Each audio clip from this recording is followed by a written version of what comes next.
Que maravilha estar aqui com você no nosso podcast Pode Crer pela Rede Super de Televisão.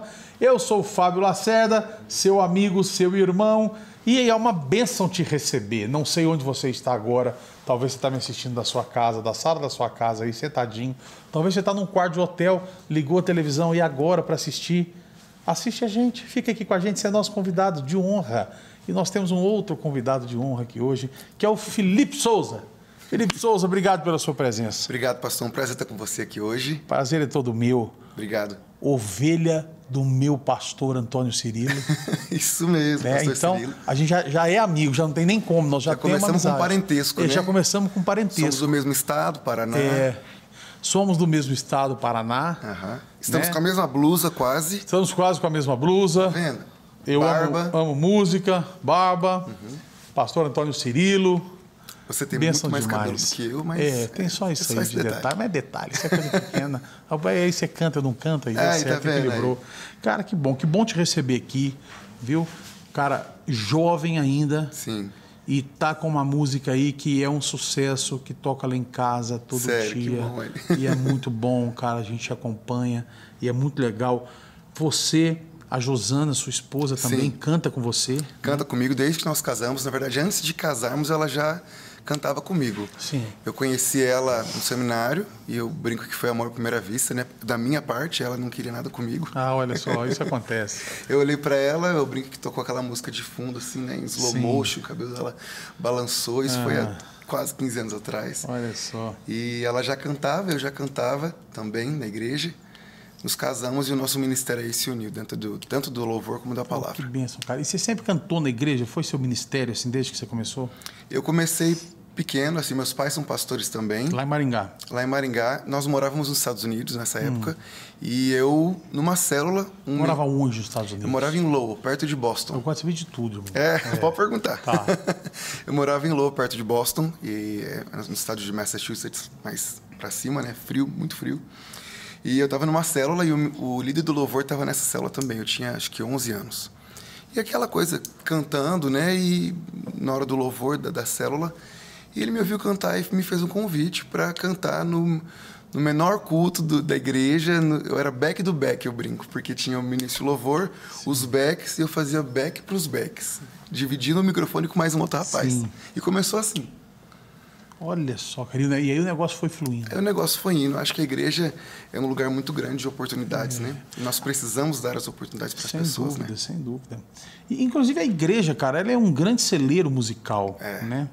Você pode ir numa faculdade aí e um auditório cheio de gente e falar assim, quem sabe tocar violão e teclado aí? Pouquíssimas pessoas vão levantar a mão. Se for numa igreja e falar assim, quem toca violão e teclado aí? Rapaz, a igreja fica em pé, todo mundo. É verdade. Quase todo mundo vai. E a maioria dessas pessoas são cristãos, esses da faculdade que vão tocar, ou ex-cristãos ou desviados, né? Muitos. Verdade. Lá no trabalho, sempre que alguém descobre que eu canto, às vezes um colaborador novo, ou um aluno da escola onde eu trabalho também, e eu pergunto se ele toca e pergunto onde você começou a aprender a tocar. Ele, na igreja. Aí eu pergunto que igreja você está, no momento nenhum. Então ali é o momento da gente já dar um gancho, né? Sem e puxar dúvida, a pessoa. né? Quando você vê a biografia, não sei se chama, como é que chama em filme, mas a biografia, acho que é biografia mesmo, dos filmes aí, dos cantores aí, né? Famosos, muito famosos mundialmente. Todo mundo veio da igreja, né, cara? Com certeza. Impressionante, né? É verdade. Como celeiro que é a igreja. Eu acho assim também, pastor, que... quase todo mundo mesmo. Quase todo mundo. Desses grandes artistas cristãos. Nesses dias eu ouvi uma notícia de um cantor que eu jamais imaginava que foi cristão. Não fala, não, vou escrever aqui o nome, daí se for o mesmo, porque o que eu imaginava também eu não imaginava. E quando a pessoa falou, comecei cantando na igreja, eu tinha oportunidade, me senti amado. Talvez não seja o mesmo. Nem imaginava. Brasileiro? Brasileiro. Ah, não, então não é o mesmo. Pode falar quem que é. Pablo Vittar. Eu vi uma entrevista sim. uma informação dele também. Que ele era cristão, ou não sei se era cristão, mas que começou a cantar na igreja. E acho que tem tudo a ver, né, com isso que o senhor estava falando. Muitas pessoas começaram a desenvolver seu talento na igreja e, infelizmente, acabam se afastando por, às vezes, decepção com pessoas, com situações, né? E o nosso olho tem que estar focado em Jesus, ele que jamais vai nos frustrar, nos decepcionar. Tem um aqui que eu vou falar também que eu jamais imaginava que era, daí eu fui pesquisar a vida dele e ele era da igreja e cantava na igreja, eu vou te falar o nome já, mas ele não é brasileiro. Mas para o pessoal de casa que está nos ouvindo, solfeja só um pedacinho dessa sua música que está estourada, que faz sucesso, só para o pessoal identificar, que às vezes eles não identificam o nome da pessoa. Sim. Acende um fogo em meu coração que não resistirei e não controlarei. Eu quero mais de ti, Deus. Eu quero mais de ti, Deus. Acende um fogo em meu coração que não resistirei e não controlarei. Eu quero mais de ti, Deus.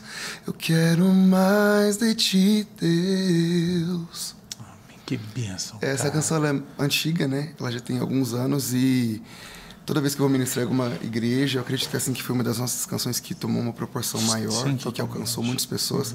Eu brinco que é uma canção tão simples, ela tem 2 frases, mas ela é uma oração. Então acho que é por isso que as pessoas se identificam tanto com ela, são abençoadas por ela, porque é um clamor, uma oração pedindo, Senhor, não tem nada mais que eu precise que preencheria mais minha vida do que a tua presença. Então acende esse fogo no meu coração, vem queimar na minha vida.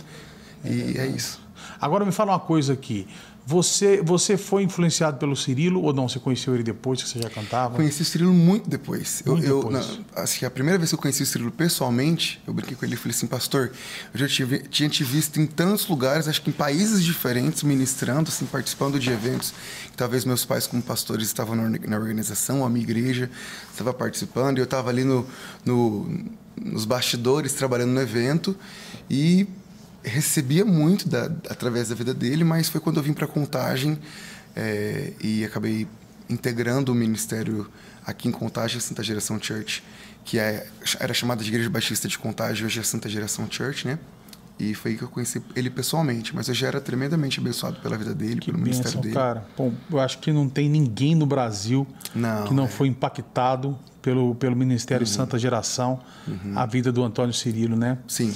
Eu me sinto um privilegiado, assim, de ter sido vizinho dele por 10 anos, né? E ter participado da célula na casa dele por 10 anos.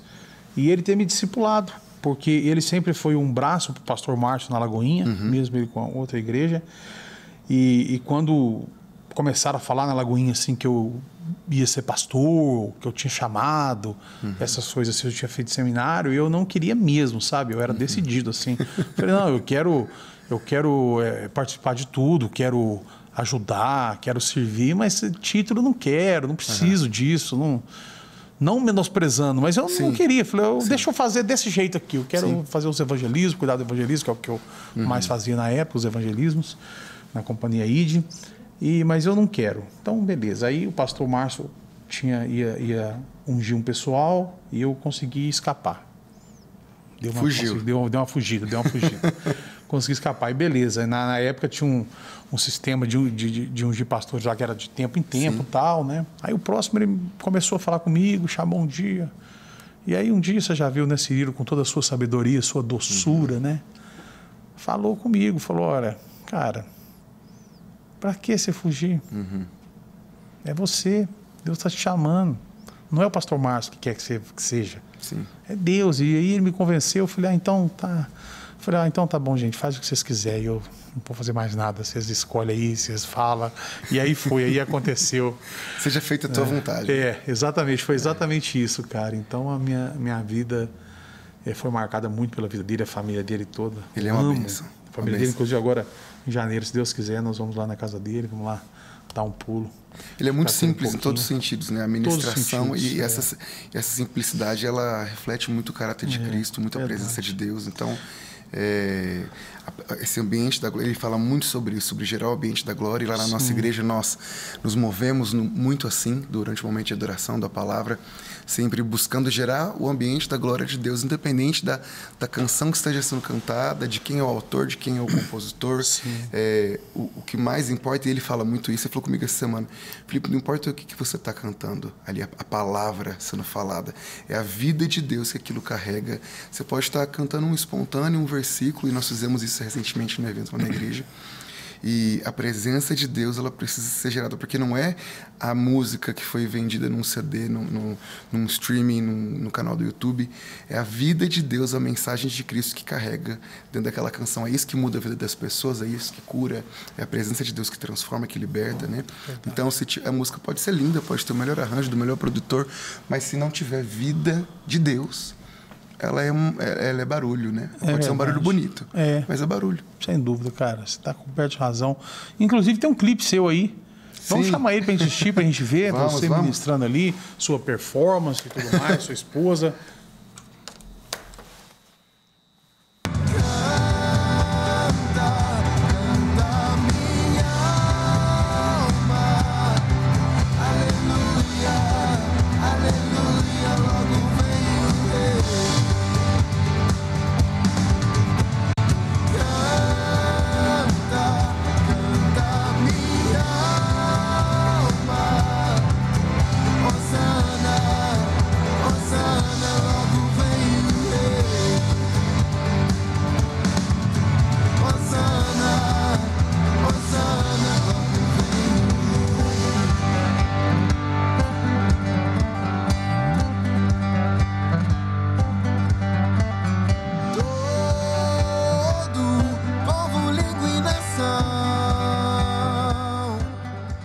Cara, fantástico, fantástico, lindo demais. Já gostei, já gostei ali porque você tá de botina. Eu tô de botina hoje aqui também. E eu tô também. Uso botina, gosto. Mais uma coisa em comum. Aí, mais uma coisa em comum. Minha esposa briga comigo, eu tenho uma coleção dessas botinas, né? De cor diferente. Eu falei, eu só uso ela. É fácil, prático. E onde eu vou, alguém me pergunta, essa botina aí, você vai na roça, você vai não sei o quê? Eu falei, não, gente, isso aqui é Chelsea Boots, né? Não é uma botina qualquer, né? Exatamente. E minha esposa veio comigo porque quando eu vou usar terno em alguma ocasião de casamento, eu vou de botina também. E ela fala que não combina. Eu já fiz isso. Eu tenho uma mais pretinha, bonitinha. Mas eu só uso, cara, botina. É bom demais. Todo, é bom demais. Prático, nossa, simples. Sensacional. Meu irmão, agora, cara, você é cantor, é um ministro do Evangelho e é professor de inglês também. Sou professor de inglês. Como é que você divide essa tarefa aí? Cara, outro dia eu fui numa entrevista e a moça perguntou assim, pastor, professor, cantor, missionário, ela foi falando assim, o que você... como você coloca isso? E eu achei engraçada a pergunta dela, porque eu nunca tinha parado para pensar nisso. Ela falou, você é mais cantor ou mais pastor? Ou mais professor? E eu falo muito com a juventude lá da nossa igreja que quando você vive na presença de Deus, eu falei com eles recentemente sobre qual era um Deus, sobre viver na presença de Deus, você não pode... Não tem como você separar. Deus nos quer de maneira integral, né? Completa. Então, dentro do meu trabalho, eu tento o máximo que eu posso compartilhar a vida de Deus, às vezes não literalmente pregando para as pessoas, mas através do testemunho, através ali da vivência. E eu vou jogando algumas coisas para eles e eles vão... Essa semana mesmo a gente parou a recepção porque alguém me fez uma pergunta e da pergunta outro passou e perguntou e ali a gente começou a falar de Jesus, né? Mas eu tento criar uma rotina dentro do melhor que eu posso. Eu sou muito distraído e minha esposa briga comigo às vezes, né? Amor, está me assistindo aí. Então eu tento criar uma rotina através de agenda mesmo e lembretes, mas é difícil, mas não é impossível, não. Sim. E como assim, professor de inglês, vamos mudar aqui a pergunta. O tema aqui do programa aqui de música. Cara, qualquer idade dá para aprender a falar inglês? Dá para aprender. Tem que ter um método bom, um professor bom. É fato que os jovens, as crianças, eles aprendem melhor. Sim. Tem estudos neurológicos comprovando cientificamente que uma criança que ela cresce bilíngue, ela se torna um adulto muito mais decidido, ela tem um poder de decisão muito melhor, ela se torna um líder muito melhor, porque é uma coisa muito básica, mas a criança de 7, 8 anos bilíngue, ela está constantemente, ela olha para isso aqui, ela tem que saber se é uma mesa, se é uma table, se é uma mesa em espanhol, ela tem que olhar e construir a frase dela e responder. Você tem convivência com pessoas fora do Brasil, já deve ter visto um filho de um imigrante que começa a frase, ele mistura a frase com inglês e português. Totalmente. Né? As casas que eu vou lá Os filhos conversam assim o tempo inteiro. Assim. Sim. Então a criança ela cresce com o cérebro tomando pequenas decisões a cada segundo. Porque para ele se comunicar, ele tem que saber se aquilo é inglês, português, espanhol, francês, alemão, seja qual for o idioma que ele fala, né? Mas o adulto consegue aprender, sim. Ele tem um pouco mais de dificuldade. Eu sempre falo com os nossos alunos que ele não pode querer aprender um novo idioma e se martirizar ali por conta de sotaque, Eu sou do Paraná. Quando eu vim para Minas, eu tive que aprender muitas palavras novas. Sim, não sabia o que era arreda. Né? Arreda aí. O que é arreda, gente? Né? Vai para o lado, né? Enfim, você vai ser um brasileiro que fala inglês. Da mesma maneira que hoje eu sou um paranense que fala mineirês. Mas é possível. É mais difícil, mas é possível. Acostumar. Eu fico pensando, sabe o que, cara, te ouvindo falar isso? Primeiro fazer um comentário de você falar de criança, que realmente é verdade, porque eu vou para os Estados Unidos, muito, gosto de lá, mas não falo inglês, sabe? Sério? Não falo inglês, sério. Seus problemas acabaram, tem um cartão. Então, pronto, claro, mas eu faço questão, cara. Você está achando que eu já acho aqui que é isso aí mesmo. Legal. Vou começar a fazer. Que é um dos meus propósitos para esse ano aqui, de 2023. Legal. Fala, Deus. E o meu filho tinha 5 anos, hoje ele tem 9 anos, o Estevão. E ele sempre fez aula de inglês desde criança, assim. Não fala nada assim muito, mas sempre fez aula. E eu estava procurando um lugar para lavar roupa. A máquina da casa tinha estragado, estava com muita roupa, a gente estava procurando. E eu tentando entrar na internet, tentando achar máquina, lugares de lavar roupa, assim, botando Landromat, um monte de coisa e tal. E ele pequenininho, ele falou, papai, coloca walk machine, alguma coisa assim. Wash machine. Wash machine, né? Ele falou, é wash machine, papai. Você coloca wash machine, cara. E eu coloquei no Waze daí, wash machine, e levou a gente na lavanderia de roupa. Olha. Com 25 anos. Tá vendo? Então, assim, realmente as crianças, elas têm mais facilidade, memorizam mais, aprendem mais. Raciocinam mais. Sim. Né? A gente trabalha eles com foto e memória, porque a criança, por exemplo, minha filha hoje tem 5 anos, a Rebeca. E ela faz aula lá na nossa escola e eu tento em casa o máximo que eu posso compartilhar sem botar muita pressão, porque às vezes a gente bota pressão e eles espanam, né? Na igreja também, ela ama ir para a igreja, mas às vezes ela não quer orar agora, e na hora do almoço, por exemplo. E eu não vou lhe forçar ela, eu tento ensinar e mostrar para ela, e com o inglês é a mesma coisa. Às vezes ela não quer falar inglês, ela fica com raiva. Então, ao invés de eu criar um bloqueio nela, eu estimulo ela, às vezes, conversando com a minha esposa em inglês, daí ela fica curiosa. O que vocês estão falando? Não, Rebeca, para você entender, então você vai ter que ver o que o papai está te ensinando aqui. Aí ela se abre para aprender por conta da curiosidade. Sim. E a Rebeca, ela não escreve ainda. Então, como que eu vou ensinar um idioma para alguém que não escreve ainda? Através da memória. Ela está aprendendo as letras na escolinha, as vogais, ela começou a aprender o nome dela. A pandemia atrasou muito, a gente viu esse atraso no desenvolvimento das crianças. Não sei, o seu filho está com 9 agora, então nesses últimos 3 anos, estava com 7, 8 na escola online, né? Então, teve todo o fator que dificultou muito o aprendizado das crianças. Sem dúvida, essa geração cresce com uma deficiência aí, né, desses 2 anos. Então, a gente usa figuras, imagens, associando muita coisa, e é incrível como é uma vez. Ela viu lá butterfly, é butterfly, e acabou, e o sotaque perfeito. Ela aprendeu esses dias astronaut, que é astronauta, falando sobre planetas e tudo. E butterfly, o que é borboleta? Butterfly é borboleta. Borboleta, né? Tá vendo? Olha só. Tá. Estrelinha, 1 ponto. Brincadeira. 1 ponto. E ela viu... E astronaut é uma palavra difícil de falar, porque para nós é astronauta, né? E escreve quase como em português. E ela viu a imagem e ela falou para mim, papai, é astronaut. E eu fiquei assim, tão feliz, né? Porque eu sou pai dela, mas ao mesmo tempo eu lembrei das crianças lá na escola, em como elas conseguem se desenvolver. E o adulto ele vai querer falar astronaut. E por que não é astronaut? Está escrito astronaut. Não, porque é astronaut.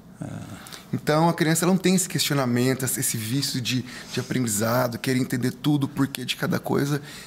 E aprendeu.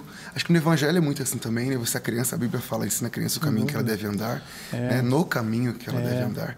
Então, ela cresce com aquilo já internalizado, aquela verdade dentro dela. O idioma é a mesma coisa, ela cresce com aquilo dentro dela. Você me falou uma coisa que me fez lembrar, meu amigo querido Felipe Valadão, que ele dizia o seguinte, desse negócio de forçar, né? Que quando ele era criança, ele tinha raiva da Bíblia, porque... Quando eles faziam alguma coisa errada, bagunça, e eles bagunçavam muito, que ele ali com os 2 irmãos dele, mais os primos, era uma turma grande. Aí, quando fazia bagunça, tava a avó dele, pegava a Bíblia e obrigava eles a ler. Ele associou uma coisa 2 ruim capítulos com a da Bíblia. Ela vai ler 2 capítulos aí. Como se fosse um castigo. Aí ele começou a pegar raiva da Bíblia por causa disso, porque a Bíblia para ele era um castigo. Né? Era quando ele errava. Né? Porque associa, igual quando a gente treina no cachorro, né? Ele faz uma coisa errada e a gente castiga ele. Então, a Bíblia não deveria ser associada com castigo, né? Eu falei isso com a minha esposa esses dias sobre, já que a gente está nessa pauta de filhos, já estamos mudando aqui, viu, gente? Falando de... Não, mas eu quero entrar e saber se você ministra em inglês. Ministro em inglês também, Eu gosto muito de traduzir ministrações, porque eu acho que... Não que eu acho que eu faço isso bem, mas eu amo compartilhar. E quando vem pessoas de fora para o Brasil, a experiência da adoração da palavra no Brasil é tão forte. Eu traduzi esses dias pessoas da Ucrânia. E para você gosta de traduzir na pregação? Isso, gosto. E porque eu gosto de acompanhar esse momento deles, é muito novo, porque eles estão acostumados a um estilo de ministração tão diferente da nossa, seja no louvor ou seja na palavra. Então eles ficam tão impactados e eu me sinto honrado por estar sendo aquela ponte de compartilhar aquilo naquele momento, sabe? Agora me fala uma coisa, eu já ouvi muita tradução, muita, de várias pessoas. Então, inclusive, para mim, um dos melhores que eu já ouvi é o André Valadão, traduzindo. Verdade, traduz de maneira muito incrível. Bem. E já vi pessoas assim que só repetia, a pessoa falava, Jesus está no céu, aí o pregador falava lá, e um dia ele vai, e nossa, dava aquela murchada na igreja assim, né? Você não absorve nada. Né? Você fica assim, né? Você, exatamente, você como um cara que gosta de traduzir, você pega a emoção do cara ali também? Pego. Pego. Aí isso é massa, eu acho sensacional. Eu empolgo junto. E eu fiz esse evento mais recente que eu fiz, eu estava numa salinha da mídia traduzindo, porque era um congresso muito grande, e tinham pessoas em pontos diferentes traduzindo para idiomas... Na verdade, tinham ministrações simultâneas acontecendo, então não tinha como eu traduzir no púlpito, senão ia atrapalhar. Então eu traduzia por um ponto da galera. Mas eu prefiro muito mais traduzir com o preletor, seja o ministro de louvor ou da palavra, porque eu vou junto, eu boto a emoção junto ali. Eu acho que você está ali como um intérprete, tradutor, você está compartilhar uma mensagem, interpretar uma mensagem. Tem palavras que às vezes não vão existir em português, ou tem uma expressão que ele usou que eu não posso traduzir literalmente. Eu tenho que trazer a vida que ele está compartilhando ali. Então, se eu simplesmente... O Senhor fará grandes coisas na sua vida. E o cara tá, o Senhor fará. Cadê a emoção daquilo? Né? A comunicação, existem ruídos na comunicação que impedem a gente de receber algo porque você está ali não se conectando com aquele assunto. Né? Não, então a pessoa fica entediada, ela fica desconectada. A pessoa que não fala outro idioma, que está olhando você, acha que engraçado porque está totalmente desnexo com o momento. Né? Exatamente. Ô Felipe, eu vou te contar uma curiosidade que aconteceu do pastor uma vez. Isso tem muitos anos, deve ter uns 18 anos que eu escutei essa história e ela já tinha 20, assim, que foi um pastor de fora, não era americano, era uma outra língua, e não sei por qual motivo ele foi pro culto lá, no culto. Ele ia pregar, aí convidaram ele para pregar e não tinha ninguém que traduzisse. Começaram a perguntar, alguém fala essa língua? Alguém fala? Pergunta se ele liga pro irmão, liga pro outro, tal. E um irmão lá, que era bem pra frente, assim, bem doidão, pegou, o cara olhou, não tinha ninguém, e ele falou assim, não, eu traduzo. Falei, você traduz? Traduzo. Só que ele não traduzia, ele não sabia nenhuma palavra do idioma do cara, assim, do país. Entendeu? Que o cara falava. Aí o que ele fez? Ele falou, ele falou assim, ia começar o culto, o pastor lá já falava que ele queria pregar, ninguém traduzia. Nossa. O pastor não entendia português. Não tinha ninguém que entendia nada. Ele falou, eu vou traduzir. Ele fala, eu prego. Aí o pastor falava, ele criou a mensagem. E ele falou assim, cara, e quando a gente fez o chamado, eu entendi que ele estava fazendo, ele contando, que ele entendeu que era a hora do pastor fazer o chamado. Sim. Pelos gestos e tal, que ele estava encerrando o culto, né? E ele fez o chamado e ele falou que veio, cara, um monte de gente assim, que levantou a mão e tal. O cara foi usado por Deus, né? Exatamente. Coragem ele de pisar nas águas e o mar se abrir. Exatamente. Ele falou, o pastor falava tal, e ele pregava. Eu passei por uma situação engraçada recentemente, num congresso lá na igreja também, que o pastor Ciro estava ministrando louvor, e o pastor Osiel a palavra, que atualmente é o pastor presidente lá da nossa igreja. Conheço muito ele. Conhece? O pastor Osiel, incrível, né? E a palavra do pastor Osiel estava falando tanto comigo, que eu estava tentando concentrar, porque eu estava recebendo, só que eu tinha que traduzir. Eu chorando e tentando traduzir a ministração, e nesse dia eu também não estava conseguindo traduzir, eu fiz parecido com o que o senhor está falando. Sim. Eu comecei a inventar outra coisa ali. Fiz a minha versão da ministração que Deus está falando comigo, eu tinha que receber aquilo para mim, e os irmãos lá receberam a minha ministração do que eu estava recebendo, que por momentos não tinha nada a ver com o que ele estava falando. Mas eu estava ali recebendo, né? Então, claro. Aí eu desci, a hora que eu desci, eles estavam me olhando assim, o olho cheio, e eles assim, daquilo muito novo para eles, porque eles não estavam acostumados àquele mover e tudo, né? E eu falei assim, gente, olha, a ministração que eu compartilhei com vocês foi a minha versão, porque eu também estava recebendo lá em cima, então não foi exata. No meio da pregação, vocês viram que mudou um pouco o contexto, né? Porque eu já estava perdendo ali, e tradução é assim, você perdeu uma frase, segura na mão de Deus e vai. Igual perdeu o playback. Perdeu o playback, deixa a igreja cantar. Sim. Levanta, chora, se joga no chão, faz alguma coisa, para não perder o momento, né?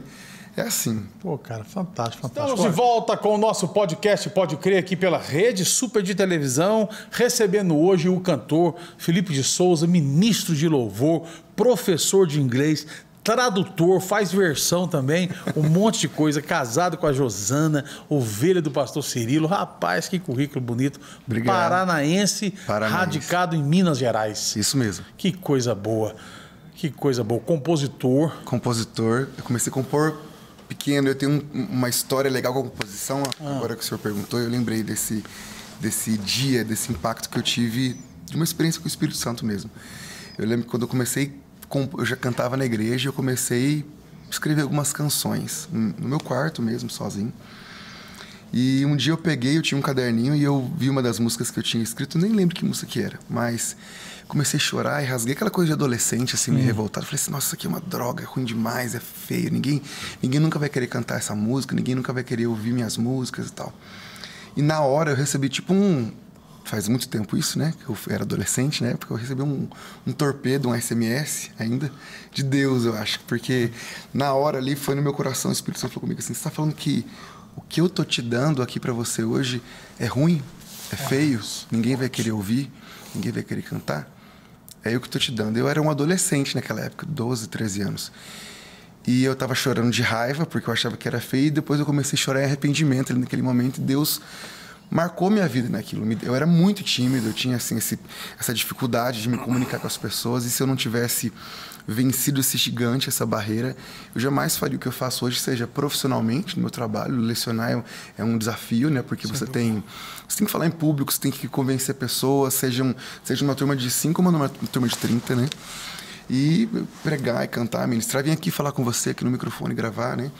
E foi um momento assim, foi um pequeno impulso que eu tive sozinho no meu quarto, uma experiência com Deus, mas que virou uma chave de transformação na minha vida para aceitar ali algumas coisas do ministério, para aceitar as composições que Deus estava me dando.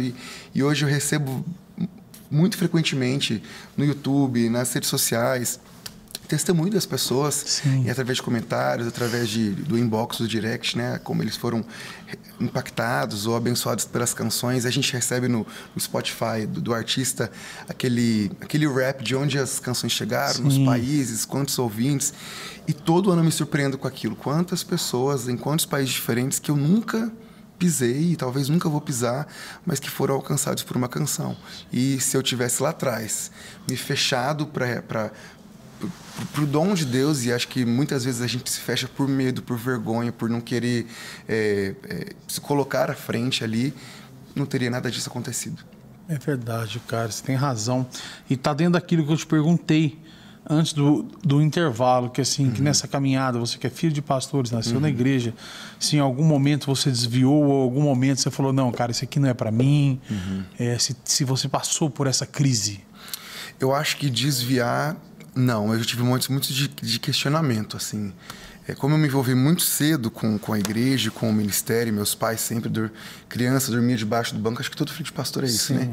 Fica lá até de madrugada, recebe gente para aconselhar. Eu lembro de uma vez, na rua, uma mulher pulou na frente do carro dos meus pais, tentou se suicidar na frente do carro e foi levada, minha mãe buscou ela, voltando para casa, aconselhando ela.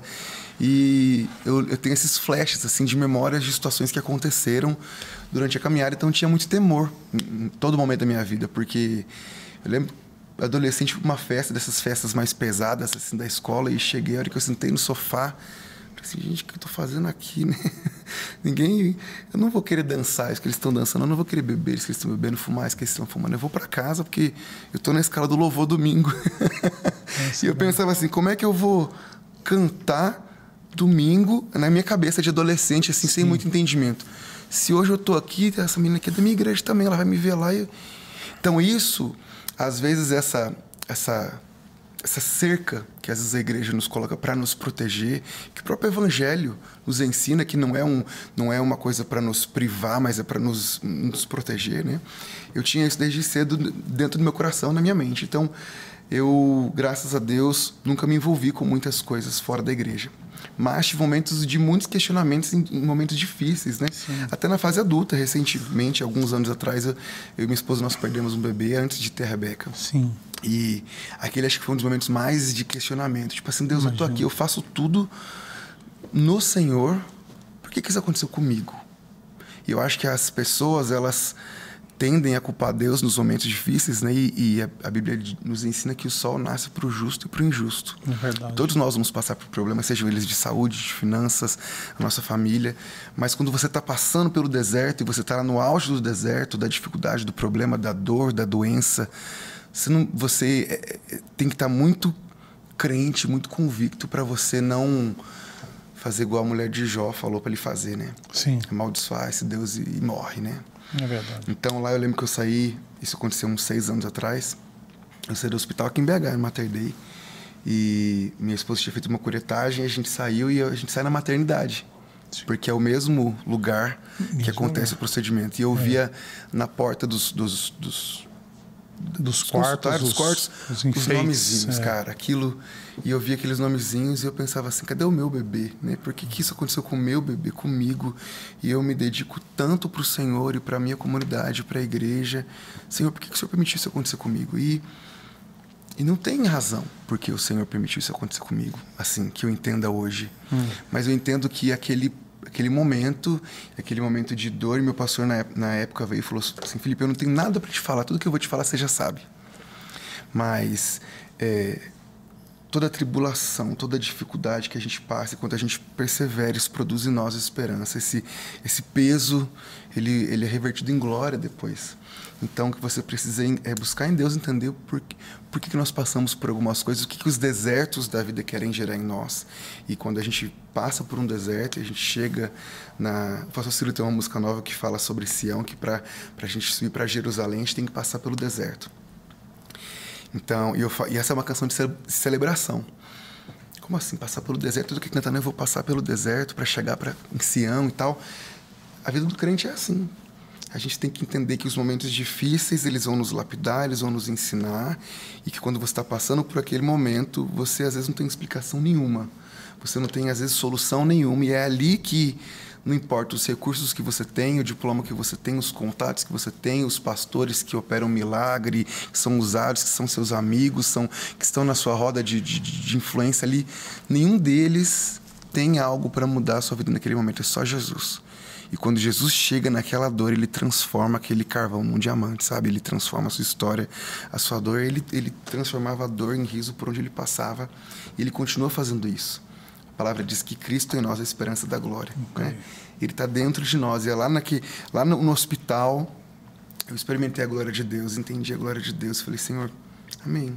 Tá bom, então me ensina a te amar apesar das coisas. Me ensina a te amar ainda que a figueira não floresça, ainda que eu não esteja com o meu bebezinho aqui, com o nomezinho na porta.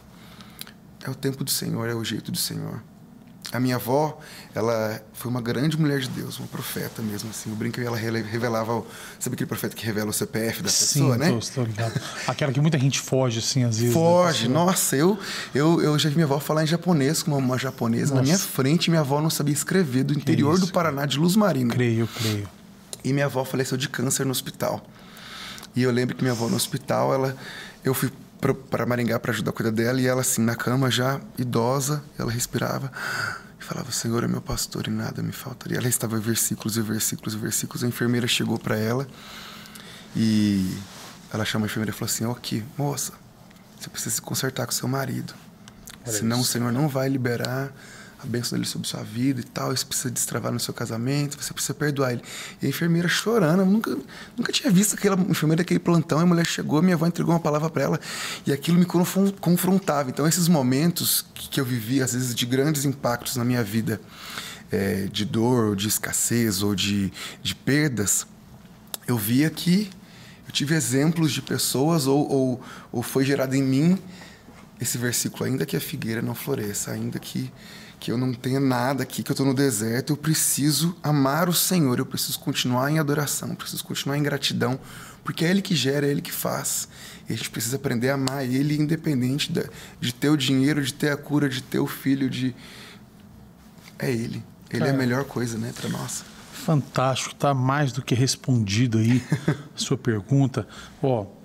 Você, né, compõe, canta, mostrou um clipe cantando uma música sua, com a sua esposa, e você canta música de outros cantores também quando você vai ministrar nas igrejas. Com certeza. Então vamos chamar um clipe aqui que você canta uma música que todo mundo conhece, que todo mundo ama. Esse é um cover, a gente gravou alguns covers ano passado pro YouTube, né? E uma das músicas que a gente escolheu, a gente fez uma releitura em versão acústico de algumas canções. Nós gravamos Poderoso Deus acústico pro YouTube, ficou bem legal. Vamos assistir então. Poderoso Deus,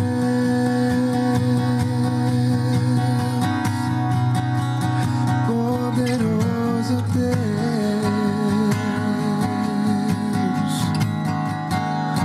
poderoso Deus, minha alma anseia por ti.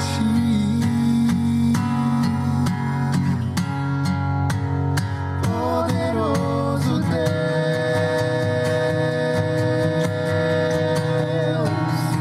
poderoso Deus,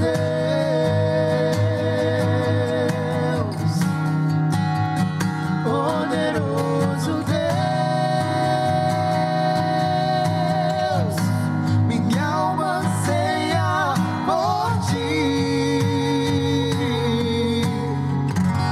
Minha alma anseia por ti.